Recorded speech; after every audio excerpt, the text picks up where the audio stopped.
మోకాల నొప్పులకు ఎటువంటి సర్జరీ లేకుండా ఎపియాన్ పెయిన్ క్లినిక్ అందిస్తున్న అత్యాధునిక చికిత్స.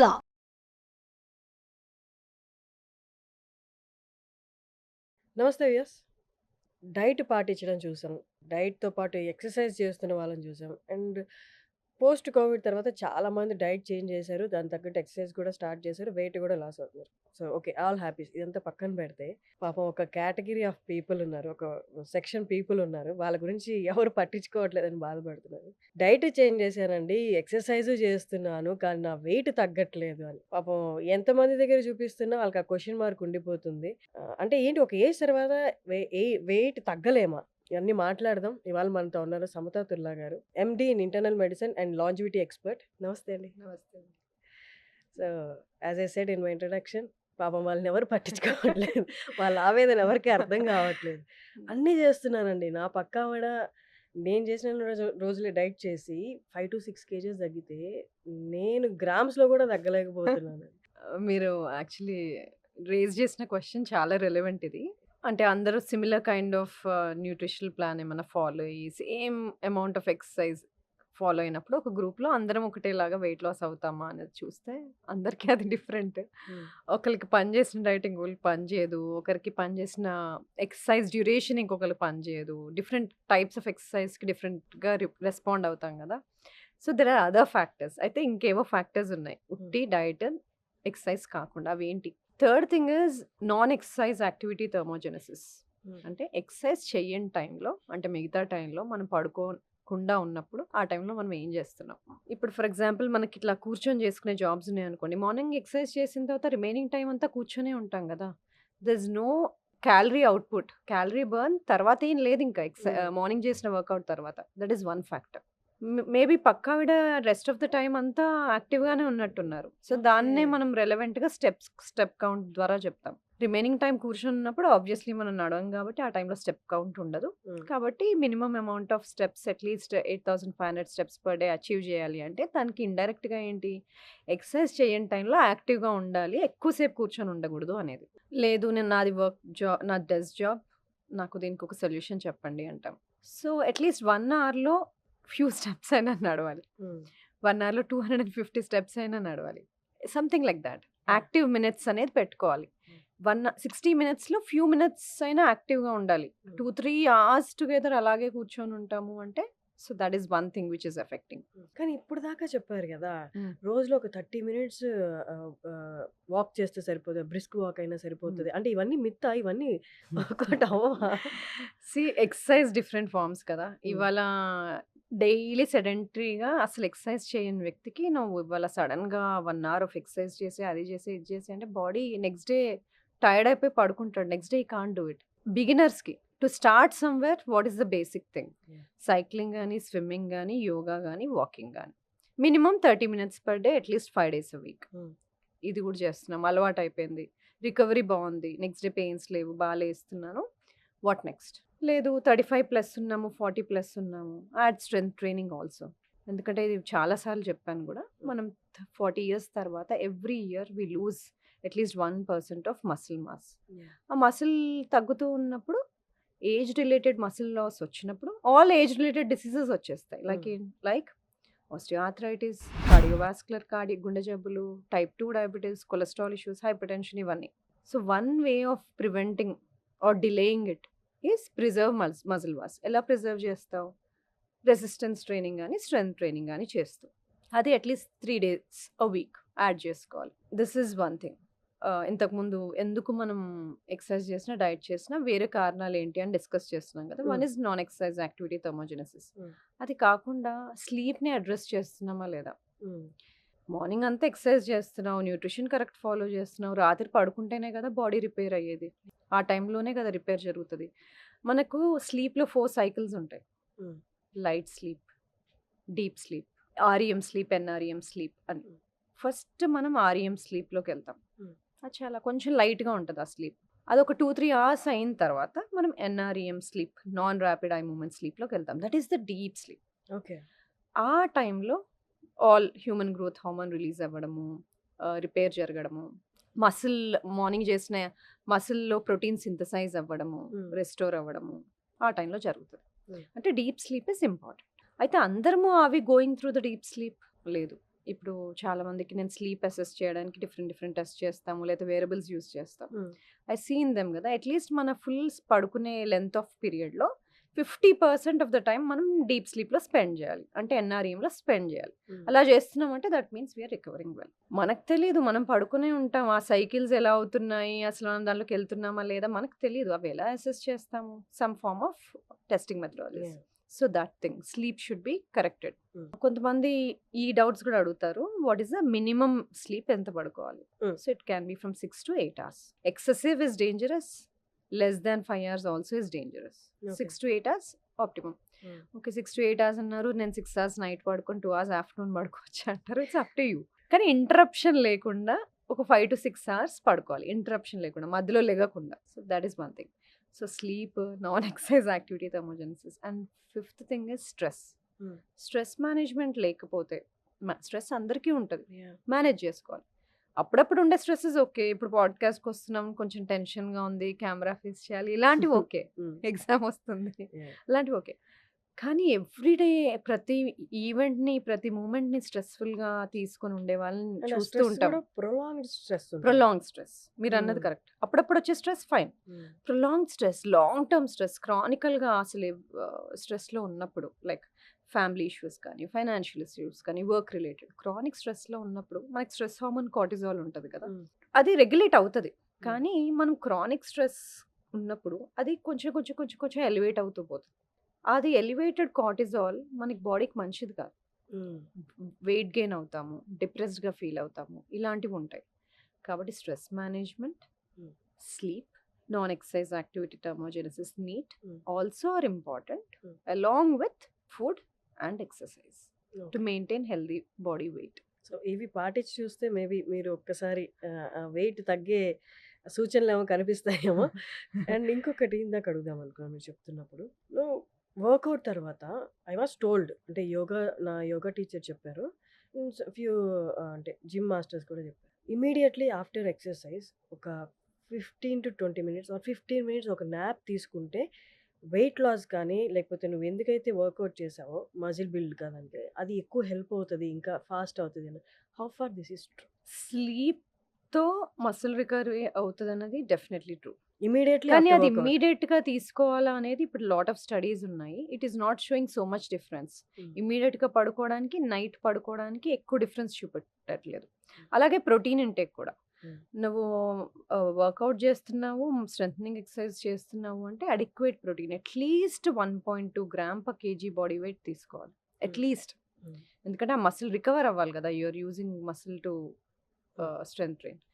సో ప్రోటీన్ కన్జంప్షన్ కూడా ఇంతకుముందు within half an hour తీసేసుకోవాలి protein intake, then only will rebuild, అలాంటి కాన్సెప్ట్స్ ఉండేవి. But now it is not anymore true, ఎందుకంటే ఎవ్రీడే సైన్స్ ఈజ్ ఎవాల్వింగ్, కొత్త స్టడీస్ వస్తూనే ఉంటాయి.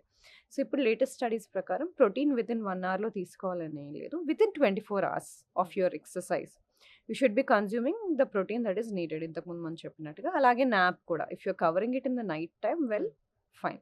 ఒకవేళ నైట్ టైం కరెక్ట్గా లేదు అంటే that you can take a nap after your workout or in the afternoon.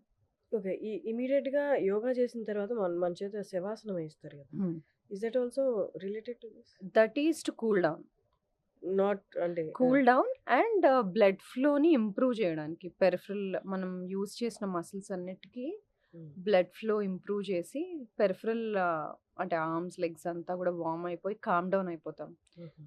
This cool down ప్రతి exercise, any kind of exercise ఏది చేసినా cool down, stretches are important. కొన్నిసార్లు హడావిడిగా వర్కౌట్ చేసేసి కూల్ డౌన్ అవ్వకుండా హడావిడిగా వర్క్ కోసం అలా వెళ్ళిపోతాం, అలా చేయకూడదు. సేమ్ థింగ్ బిఫోర్ ఆల్సో, ముందు కూడా వార్మప్ చేయాలి సో దట్ బ్లడ్ ఫ్లో అడిక్వేట్గా ఉంటుంది మసిల్స్లోకి, and then you will be able to do the workout. Same thing after workout also you should cool down.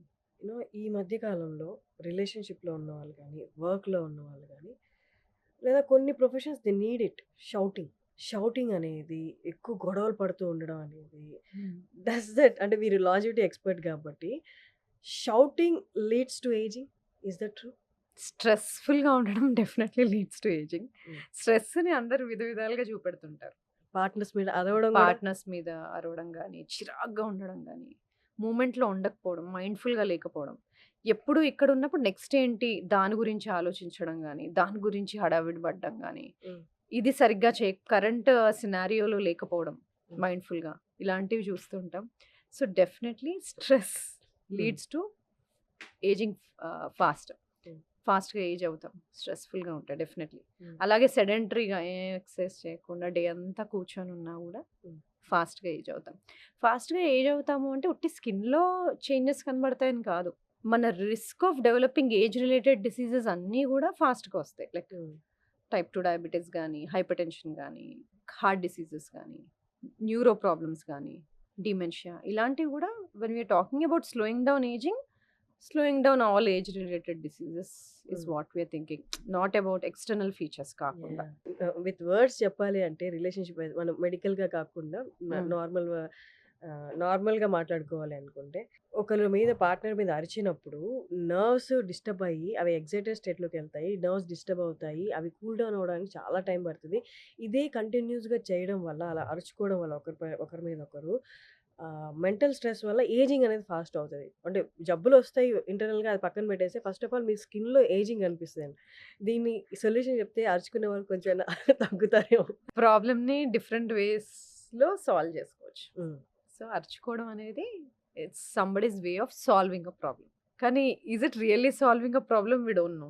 So, అందుకని ఏంటి ప్రయారిటీస్ తెలియాలి. ప్రాబ్లమ్ సాల్వ్ అవ్వాలా? ఇప్పుడు అరిచేస్తే నాకు కోపం తగ్గుతదా? హ్మ్. అంటే ప్రయారిటీ అక్కడ కోపం తగ్గించుకోవడమా? ప్రాబ్లమ్ సాల్వ్ చేసుకోవడమా? We should prioritise. యాహ్! చాలా సార్లు ప్రయారిటీస్ పక్కన పెట్టేసి అప్పటికప్పుడు we try to gain mental satisfaction. Okay. ఇది చేసేసాను. ఇప్పుడు యాహ్! అరిచేయాలి. అరిచేసాను. That is just to satisfy somebody's ego or whatever. But doing all that first of all most of the problems don't get solved. హ్మ్.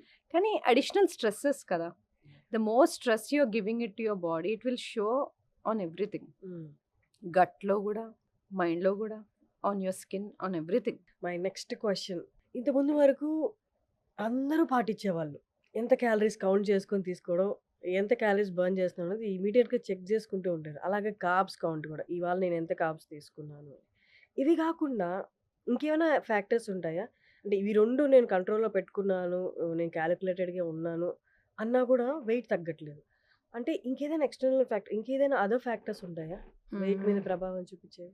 డెఫినెట్‌గా. ఇంతకుముందు calories in, calories out అని ఉండేది కదా! అంటే మన బాడీకి కావాల్సిన ఎనర్జీ మనం ఎంతైతే ఖర్చు పెడతామో, ఖర్చు పెట్టే దానికన్నా కొంచెం తక్కువ తిని ఎక్సర్సైజ్ చేస్తే వెయిట్ లాస్ అవుతాము అనేది కాన్సెప్ట్. ఓకే. అలా చేస్తున్న వాళ్ళు తగ్గుతారు కొంతమంది. కొంతమంది తగ్గరు. వై? సో, దీంట్లో కొన్ని సినారియోస్ ఉంటాయి. సో, ఇంతకుముందు చెప్పినట్టుగా స్లీప్‌ని ఆహ్, అడ్రెస్ చేయాలి.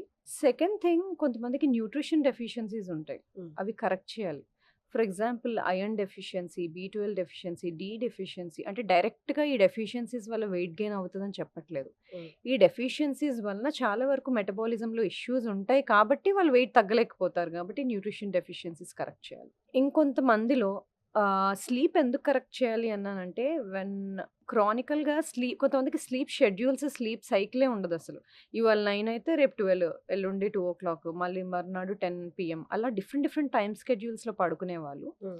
క్రానికల్‌గా స్లీప్ డెఫిసిట్‌లో తక్కువ స్లీప్‌లో ఉండే వాళ్ళకి జరిగే కొన్ని హార్మోనల్ చేంజెస్ గురించి చెప్తాను.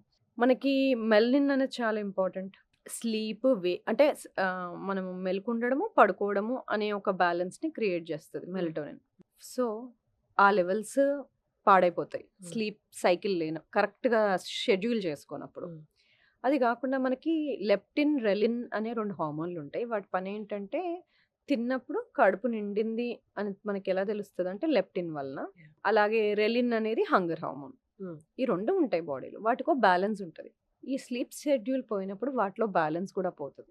పోయినప్పుడు హుహు. లెప్టిన్ లెవెల్స్ తగ్గడము, సో తిన్నా గూడా కడుపు నిండిందని తెలియకపోవడం, హ్మ్. ఇంకొన్ని రోజుల తర్వాత లెప్టిన్ రెసిస్టెన్స్ రావడం, అలాగే ఈటింగ్ బిహేవియర్స్ చేంజ్ అవ్వడం, craving for more refined foods, craving for unhealthy foods అలాంటివి రావడం. సో, హ్మ్. ఈటింగ్ బిహేవియర్స్ చేంజ్ అవ్వడం, దీనివల్ల వెయిట్ గెయిన్ అవ్వడం ఇలాంటివి జరుగుతాయి. హ్మ్.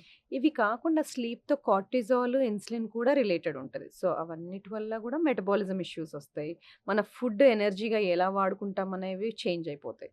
సో, సింపుల్‌గా అనిపిస్తది స్లీప్ చాలా రిలేటెడ్ అని గాని, ఇన్ని హార్మోన్స్ దెబ్బతింటాయి కాబట్టి స్లీప్ కరెక్ట్‌గా పెట్టుకుంటే all of these hormones fall in place. So కానీ that is other important thing. కానీ చాలా మందికి నిద్రలేమి ఉన్న వాళ్ళ పర్సంటేజ్ రోజు రోజుకి ఎక్కువైపోతుంది. Reasons whatever may be the reasons. స్ట్రెస్సా, ఫ్యామిలీ స్ట్రెస్సా ఏదైనా అవ్వచ్చు. నిద్రలేమి ఎక్కువైపోతుంది. దానికి వాళ్ళు ఎక్స్టర్నల్‌గా, ఓరల్‌గా టాబ్లెట్స్ తీసుకుంటున్నారు. ఓరల్‌గా టాబ్లెట్స్ తీసుకొని నిద్రపోవడం వల్ల అంటే మీరు చెప్పిన మెకానిజం అంతా ప్రాపర్‌గా వర్కౌట్ అవుతదా? లేకపోతే ఓరల్‌గా తీసుకోవడం వల్ల ఎక్స్‌ట్రా ప్రాబ్లమ్స్ వస్తాయి? కొంతమందికి స్లీపింగ్ పిల్స్ పెట్టవలసి వస్తుంది. సో స్లీపింగ్ ఇష్యూస్ ఉన్నాయి అంటే కొంతమందికి అబ్స్ట్రక్టివ్ స్లీప్ యాప్నియా ఉండొచ్చు, అది అడ్రస్ చేయాలి. కొన్ని స్లీపింగ్ డిజార్డర్స్ ఉంటే అవి అడ్రస్ చేయాలి. అది కాకుండా మీ వర్క్ రిలేటెడ్ బిహేవియర్స్ వలన, లైఫ్ స్టైల్ వలన, మీ సర్కేడియన్ రిథమ్ అంటాం కదా, ఈ స్లీప్ వేక్ సైకిల్స్ని అది దెబ్బతింటుంది అంటే అది అడ్రస్ చేసుకోవాలి. నేను ఒక కేస్ సినారియో చెప్తాను. నా దగ్గరకు ఒక క్లయింట్ వచ్చారు. ఆవిడ షిఫ్ట్ వర్క్ చేస్తారు, అంటే నైట్లో వర్క్ చేస్తారు, డేలో షీ హ్యాడ్ టు స్లీప్. తనకి ఇన్ఫర్టిలిటీ ఇష్యూ, ప్రెగ్నెంట్ అవ్వట్లేదు ఆవిడ.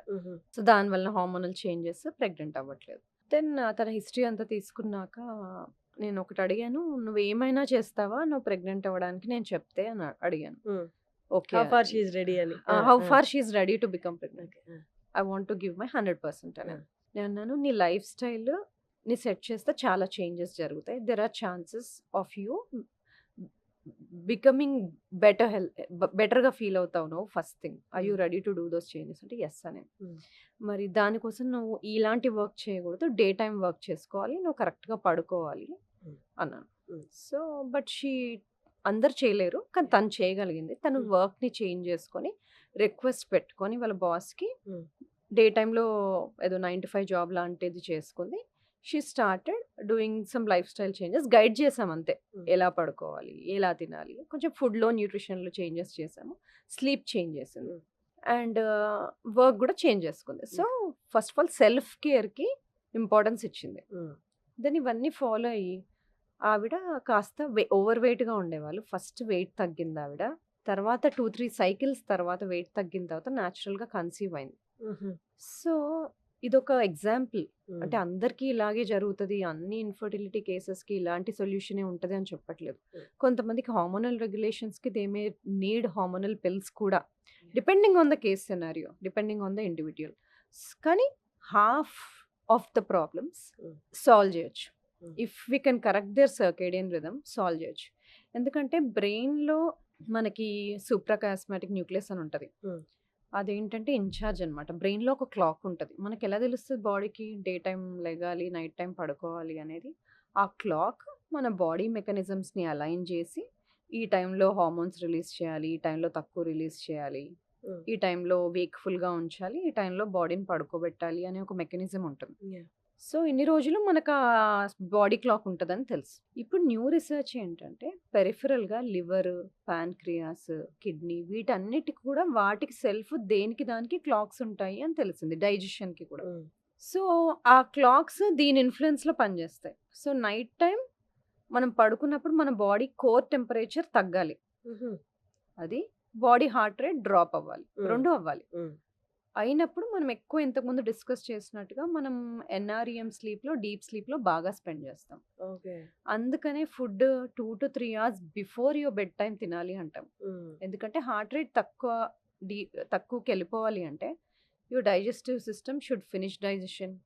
అన్ని ఆర్గన్స్ వాటి పనులు అవి చేసేసి రిలాక్స్ మోడ్లోకి వెళ్ళిపోతే బాడీ నిజంగా రిలాక్స్ మోడ్లోకి వెళ్తుంది. కాబట్టి టెంపరేచర్ డ్రాప్ అవ్వాలి, హార్ట్ రేట్ డ్రాప్ అవ్వాలి. సో టెంపరేచర్ డ్రాప్ కొంతమందికి కొన్ని ఇష్యూస్ వల్ల డ్రాప్ అవ్వకపోవచ్చు. మన బెడ్ మ్యాట్రెస్ ఉంటుంది కదా, అది బాగా హీటెడ్గా వామ్గా ఉండడం, రూమ్ వామ్గా ఉండడం, వాటి వల్ల మనం కోర్ టెంపరేచర్ తగ్గదు. సో అవి ఇష్యూస్ సెట్ రైట్ చేసుకోవాలి. రూమ్ కూల్గా ఉంచుకోవడం, వెంటిలేషన్ బాగా ఆడేలాగా పెట్టుకోవడం, మ్యాట్రెస్ ఎక్కువ హీట్గా ఉంచకపోవడం, ఎక్కువ దుప్పట్లు కప్పేసుకొని వేడిగా పెట్టుకోకపోవడం, ఇలాంటివి చేసుకుంటే బాడీ అండ్ రూమ్ కోల్డ్గా పెట్టుకొని కోర్ టెంపరేచర్ అప్పుడు తగ్గుతుంది. సో ఇలాంటి సింపుల్ చేంజెస్ చేసుకుంటే చాలా డిఫరెన్స్ వస్తుంది. సో మనం ఎక్స్టర్నల్గా ఏమేమి జాగ్రత్తలు తీసుకోవాలో వెయిట్ లాస్ గురించి మాట్లాడుకుందాం. మెయిన్ ఫ్యాక్టర్ ఇప్పుడు గట్ హెల్త్. అర్థం కాని వాళ్ళకి ఏంటంటే మన పొట్టలో ఉన్న బ్యాక్టీరియా మెయింటైనింగ్, అంతేనా? అలా అయినా చెప్పొచ్చు.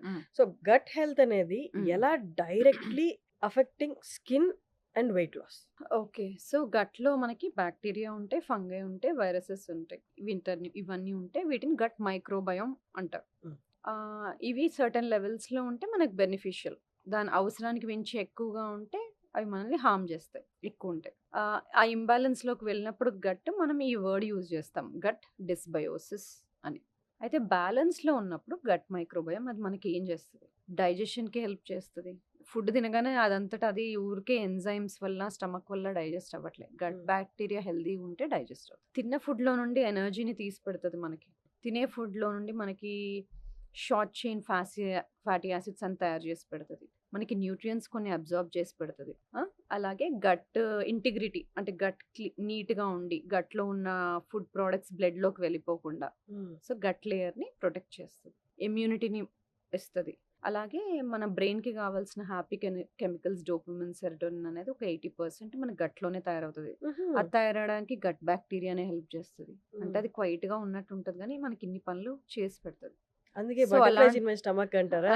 ఎప్పుడైనా ఎక్సైట్ అయినప్పుడు? యాంగ్షియస్‌గా ఉన్నప్పుడు ఆ! Butterflies in your stomach. So, gut and brain are directly related. Okay. అదొక్కటే కాదు. Gut is related to all other things. So, బాడీలో ఇన్‌ఫ్లమేషన్ లేకుండా మనల్ని కూల్ డౌన్ చేసి పెడుతుంది. ఇవన్నీ చేస్తది. సో, దాన్ని ఫీడ్ చేయడానికి ఆ గట్ బ్యాక్టీరియా హెల్తీగా ఉండాలంటే వాటికి సరైన ఫుడ్స్ మనం ఇవ్వాలి. వాటిని ప్రీబయోటిక్స్ అంటాం. సో, ఈ ప్రీబయోటిక్స్ అనేవి వెజిటబుల్స్‌లో ఉంటది. గ్రెయిన్స్‌లో ఉంటది. రైస్‌లో ఉంటది. బనానాస్‌లో ఉంటది. వీటన్నిటిలో ఆనియన్స్‌లో ఉంటది. ఆకుకూరలు. సో, ఈ ప్రీబయోటిక్స్ అన్నీ ఇచ్చినప్పుడు వాటికి ఫుడ్ లాగనమాట. వాటిని డెస్ట్రాయ్ చేయకుండా కూడా ఉండాలి. ఆ ఇంబాలెన్స్ చేయకుండా ఉండాలి. ఆ ఇంబాలెన్స్ ఎందుకు అవుతున్నాయి ఈ మధ్య ఎక్కువ శాతం? షుగర్ వల్ల. Sugar is not very good for them. Sugar వల్ల. Refined foods, trans fatty acids బాగా నూనెలో వేయించిన పదార్థాలు. కొన్నిసార్లు వీట్, గ్లూటెన్. ఇప్పుడు జెనెటికలీ మోడిఫైడ్ వీట్ ఏదైతే ఉందో ఆ మోడిఫైడ్ వీట్‌లో గ్లూటెన్ కంటెంట్, గ్లైడిన్ కంటెంట్ పెరిగి అది అన్‌సూటబుల్‌గా తయారవుతుంది. మనకి. దానివల్ల. సో, వీటి వల్ల ఇవి ఎక్కువ కన్జ్యూమ్ చేయడం వల్ల ఇంబాలెన్స్‌లోకి వెళ్తుంది. అయితే మరి ఇట్లా ఇంబాలెన్స్ వచ్చినప్పుడు ఒక ప్రోబయోటిక్ ఏసుకుంటే సరిపోతదా అని అందరూ అడుగుతారు. అంత సింపుల్‌గా ఉంటే బావుండును. ఎందుకంటే మనకు ట్రిలియన్స్ ఆఫ్ బ్యాక్టీరియా ఉంటాయి. ఒక సింగిల్ ప్రోబయోటిక్ కొంతమందికి పనిచేస్తది. కొంతమందికి పనిచేయదు. ఎందుకు అంటే చాలా రకాలుంటాయి. దానిలో కామన్‌గా ఇంపార్టెంట్‌గా ఒక 4, 5 చెప్తాను. లాక్టోబాసిల్లస్ అంటాం. అది చాలా వరకు మనకి ఇబ్బందులున్నప్పుడు, గట్ ఇష్యూస్ ఉన్నప్పుడు మనం వేసుకుంటాం. సో, వెంటనే అది ఇమ్యూనిటీ ప్రొవైడ్ చేస్తది. గట్ ఇంటిగ్రిటీ అన్నాం కదా! గట్ లేయర్‌ని ప్రొటెక్ట్ చేస్తది. అలాగే బైఫిడోబాక్టీరియం అంటాం. తినే ఫుడ్‌లో నుండి ఎనర్జీ ఎక్స్ట్రాక్ట్ చేస్తది బ్యాక్టీరియాయిడ్స్ అంటాం. అవి మనం తినే ఫుడ్‌లో నుండి షార్ట్ చైన్ ఫ్యాటీ యాసిడ్స్ ఇంతకు చెప్పాను కదా! అవి తయారు చేస్తది. వాటి పనేంటి? బాడీలో ఇన్‌ఫ్లమేషన్ తక్కువ చేసి, కామ్ డౌన్ చేసి, మన బ్లడ్ వెసల్స్‌ని హెల్తీగా పెడతది.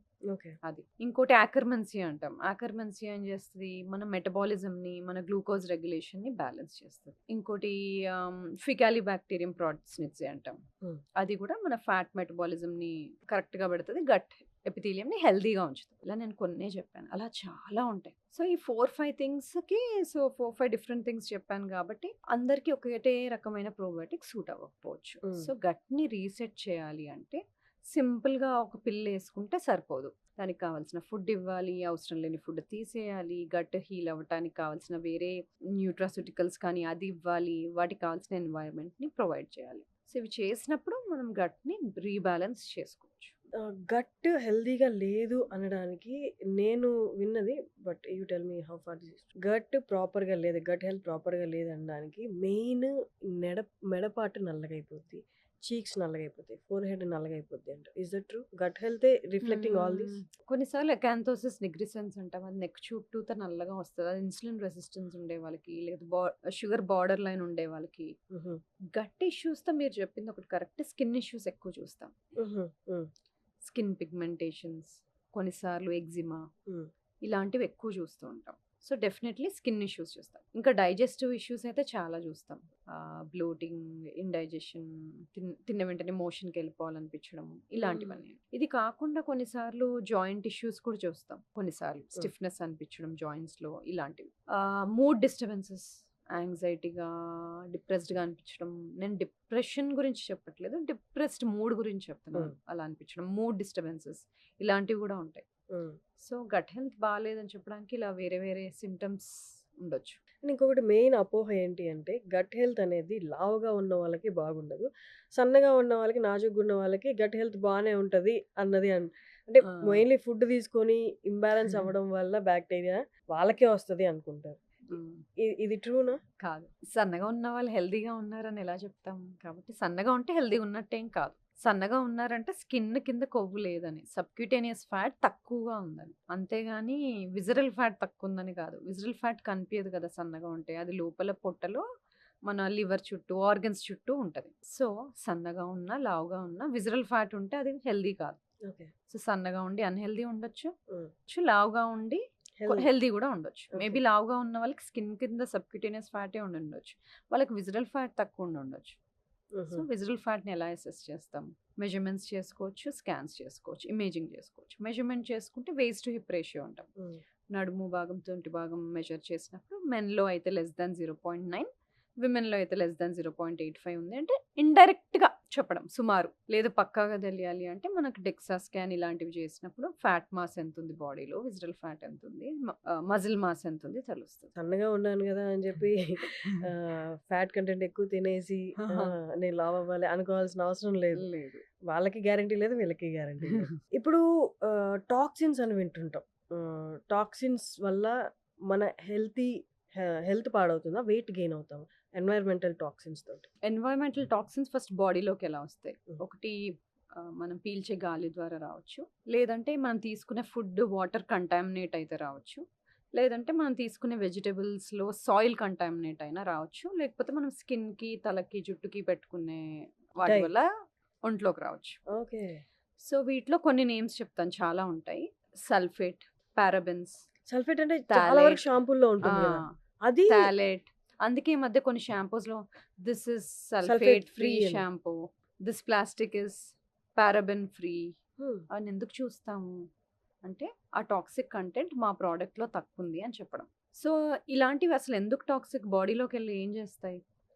అంటే హార్మోనల్ బ్యాలెన్స్‌ని ఎఫెక్ట్ చేస్తాయి. కొన్నేమో ఎండోక్రైన్ డిస్టర్బింగ్ కెమికల్స్ అంటాము. అవి హార్మోన్ లాగా పనిచేసి బాడీలో హార్మోన్స్‌ని రెగ్యులేషన్‌కి డిస్టర్బ్ చేస్తాయి. హుహు. కొన్నిసార్లు హార్మోన్స్ కూర్చునే రిసెప్టర్స్ పైన ఈ ప్రొడక్ట్స్ ఎళ్లి కూర్చుంటాయి. ఓహ్ గాడ్! సో, హార్మోన్స్‌ని పని చేయకుండా ఆపడము, లేకపోతే బట్ హౌ హార్మోన్స్ ఇదంతా లాగా బిహేవ్ ఎక్స్‌టర్నల్‌గా గదా! చేయడం. షాంపూ అనేది ఎక్స్‌టర్నల్‌గా అప్లై అబ్జార్బ్ చేస్తాం. అవుతది కదా స్కిన్‌లో నుండి. When you are okay. Applying on the skin products, makeup products. హుహు. అందుకని కుదిరినంత వరకు organic vegetables, organic foods, makeup, cosmetics ఆర్గానిక్‌గా ఉండడము. ఈ పారాబెన్ ఫ్రీ, సల్ఫేట్ ఫ్రీ, అలాగే ట్రైక్లోసాన్ అంటాము. ఇలాంటివి లేకుండా ప్రొడక్ట్స్ యూజ్ చేసుకోవడం బెటర్. బట్ ఇంతకు ముందు రోజుల్లో ఇవన్నీ ఉండేవి కాదు కదా! హ్మ్. ఇప్పుడు the amount of toxic products మన చుట్టూ పెరిగిపోయాయి. చాలా మంది అనుకునేదేంటంటే షాంపూ జస్ట్ ఎంత ఒక 2 మినిట్స్ నా తల మీద ఉంటది. నీళ్ళు పోసుకుంటాను ఎళ్ళిపోతది. హ్మ్. ఆ సల్ఫేట్ నన్నే ఎఫెక్ట్ చేస్తది అనుకుంటారు గదా! So, it's no observes. It will disturb hormones ఇవన్నీ కూడా. అండ్ అది ఎలా వెయిట్ గెయిన్‌కి దారి తీస్తది? సో, ఒక ఎగ్జాంపుల్ చెప్తాను. ఇప్పుడు పారాబెన్స్ గాని, థాలెట్స్ గాని ఇవి ఉంటాయి కదా! ఇవి హార్మోన్ రిసెప్టార్స్ పైన గాని యాక్ట్ చేయడం గాని, లేకపోతే రెగ్యులర్ హార్మోన్స్ లాగా కనిపించడం గాని, అలా చేసి రెగ్యులర్‌గా మన హార్మోన్స్ పనిచేయడం అనేది బ్యాలెన్స్ పోతది. హుహు. అది పోవడం వల్ల మనకి హార్మోన్స్ మెటబోలైజ్ అవుతాయి. అంటే బాడీలో నుండి ఎలిమినేట్ అవ్వడానికి వాటికి ఒక వే ఉంటది. హ్మ్. లివర్ నుండి ఎలిమినేట్ అవ్వడం గాని, డీటాక్సిఫై అవ్వడం గాని అలా జరుగుతది. సో, ఈ టాక్సిన్స్ ఏం చేస్తాయి? ఆ మెటబాలిజంని ఎఫెక్ట్ చేస్తాయి.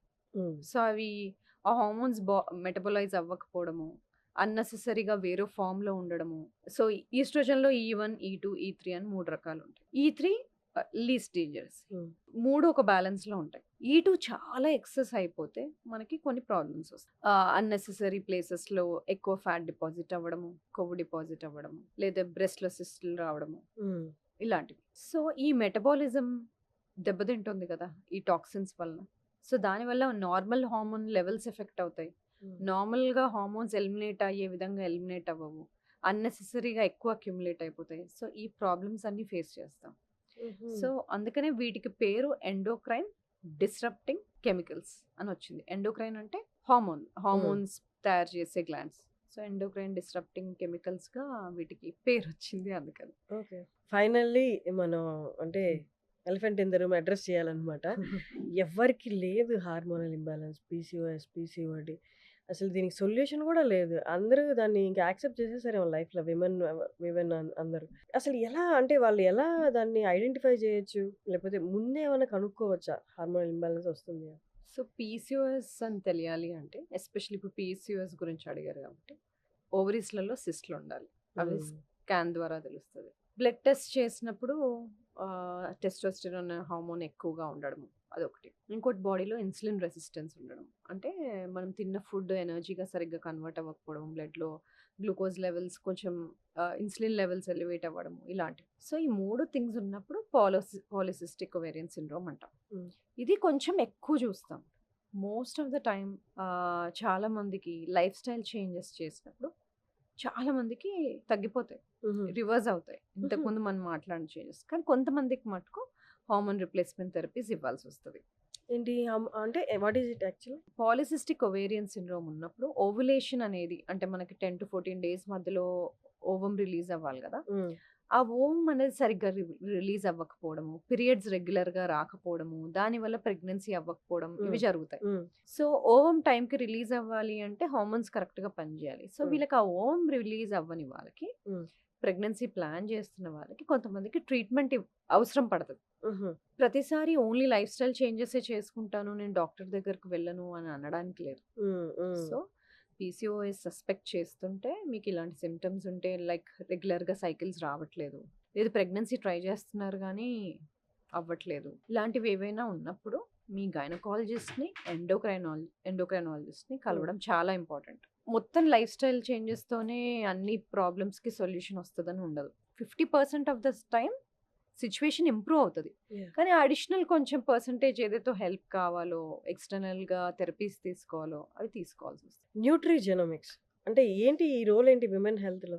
న్యూట్రిజెనోమిక్స్ అంటే మన డీఎన్ఏ అనలైజ్ చేసినప్పుడు అది మన ఫుడ్ ఎలా ఇన్‌ఫ్లుయెన్స్ చేస్తుంది, మన బాడీలో ఎంజైమ్స్ సఫిషియెంట్‌గా ఉన్నాయా లేదా, మనకు పర్టిక్యులర్ న్యూట్రియంట్ డెఫిషియన్సీస్‌కి మనం ఏమైనా ఎక్కువ రిస్క్‌లో ఉన్నామా, హుహు. ఎక్కువ డిసీజ్ రిస్క్ ఏమైనా ఉందా, ఎటువంటి మెడిసిన్స్ ఎక్కువగా పనిచేస్తాయి, ఇవన్నీ తెలుస్తాయన్నమాట. ఫర్ ఎగ్జాంపుల్ కొంతమందికి కొన్ని ఎంజైమ్స్ కరెక్ట్ అడిక్వేట్ లెవెల్స్‌లో ప్రొడ్యూస్ అవ్వవు hmm. Because of the gene modification వల్ల. హుహు. ఎస్ఎన్‌పి అనే వర్డ్ ఒకటి యూజ్ చేస్తాం. న్యూక్లియోటైడ్ పాలిమార్ఫిజం అని. Single nucleotide polymorphism. అంటే జీన్స్‌లో కొన్ని తరహా మార్పులు జరిగినప్పుడు ఎంజైమ్ ఉండాల్సినంత లెవెల్‌లో లేకపోవడం, ఇన్‌సఫిషియెంట్ లెవెల్స్‌లో ఉండడము, డిక్రీజ్ లెవెల్స్‌లో ఉండడం ద్వారా కొన్ని న్యూట్రియంట్స్ కరెక్ట్‌గా ప్రొడ్యూస్ అవ్వవు. కొన్ని న్యూట్రియంట్స్ లెవెల్స్ కరెక్ట్‌గా ఉండవు. సో, హ్మ్. అలాంటి వాటికి కొంచెం న్యూట్రిషన్ ఫుడ్ ద్వారా గానీ, సప్లిమెంట్ ద్వారా గానీ వాళ్ళకి స్పెషల్‌గా ఎక్కువ కాలం ఇవ్వాల్సుంటది. ఓకే. సో, ఇలాంటి ఒక డిఫరెన్స్ జెనెటిక్‌గా తెలుసుకోవడం మనం న్యూట్రిజెనోమిక్స్ అంటాం.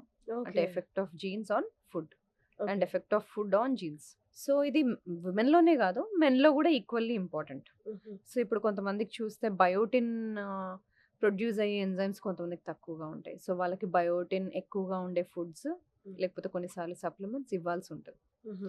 So, this is one example.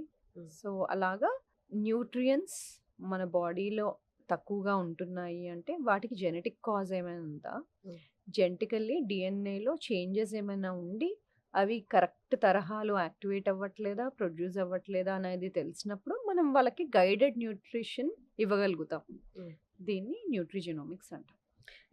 ఈ మధ్య రీసెంట్‌గా చాలా మంది సెలబ్రిటీస్ దీన్ని ఆప్ట్ చేసుకోవడం చూసాను. మీరు చెప్పండి హౌ ఫార్ అంటే ఇది అందరికి సూటబుల్ కదండీ. డైరెక్ట్ న్యూట్రి సప్లిమెంట్సా? లేకపోతే వైటమిన్ సప్లిమెంట్స్ డైరెక్ట్ అదే సెలైన్ లాగా ఐవీలో ఎక్కిచ్చేసి ఎక్కిచ్చేసుకోవడం. ఆ! అది అందరికి సూటబుల్లా? Is that safe? IV nutrition ఇస్తున్నప్పుడు వాళ్ళకి డెఫిషియన్సీస్ ఏమైనా ఉన్నాయా? అవి తెలుసుకోవడం ఇంపార్టెంట్. ఇంకోటి ఏంటి? What is the goal? Hmm. ఎందుకు తీసుకుంటున్నారు? To improve certain things. So, goal ఏంటి? న్యూట్రిషన్ మీకు ఇంబాలెన్స్డ్‌గా ఉందా? Hmm. Are you are unable to get that to oral vitamins. కొన్నిసార్లు డెఫిషియన్సీస్ ఉన్నప్పుడు ఓరల్ వైటమిన్స్ సూటబుల్‌గా లేదు, గట్ హెల్త్ సరిగ్గా లేదు, అబ్జార్ప్షన్ సరిగ్గా లేదు, లేకపోతే చాలా డెఫిషియెంట్‌గా ఉంది, ఇమ్మీడియేట్‌గా కరెక్ట్ అయిపోవాలి, చాలా టైం దీని మీద వేస్ట్ చేసుకోవడానికి లేదు. ఇలాంటి డిఫరెంట్ ఫ్యాక్టర్స్ మీద ఓకే. ఐవీ న్యూట్రిషన్ ఇవ్వాల్సి ఉంటది. ఐవీ న్యూట్రిషన్‌లో చాలా న్యూట్రియంట్స్ ఉంటాయి, మినరల్స్ ఉంటాయి. Depending on the need, what is the need అన్న దాన్ని బట్టి మనం ఆ పర్టిక్యులర్ వైటమిన్స్ ఆర్ న్యూట్రియంట్స్ చూస్ చేస్తాం. ఓకే. సో, అందరికీ ఒకటే సూటబుల్లా అంటే మే నాట్ బి. హ్మ్. సో, కొంచెం చేంజెస్ చేసుకోవాల్సి ఉంటది. సో, ఏదైనా దాని డాక్టర్‌నైతే కన్సల్ట్ చేసి తీసుకోవాలి. నార్మల్‌గా చాలా చోట్ల చూసేస్తున్నాము. అంటే డాక్టర్స్ ద్వారా కాకుండా హ్మ్. సప్లిమెంట్స్ పెట్టేయడం. హ్మ్. మేబీ దే షుడ్ గో కదా! దానివల్ల డాక్టర్‌ని ఎఫెక్ట్స్ కలిసి అసలు హ్మ్. కాజ్ ఏంటి? ప్రాబ్లమ్ ఏంటి? టెస్ట్ చేసుకొని, చూసుకొని దెన్ తీసుకుంటే సేఫ్. దానివల్ల మళ్ళీ ఇంకా ఏ ఎఫెక్ట్స్ ఆ! రాకుండా side effects. It's great talking to Samatha garu. Thank you thank you so Harshini. Much. Thank you.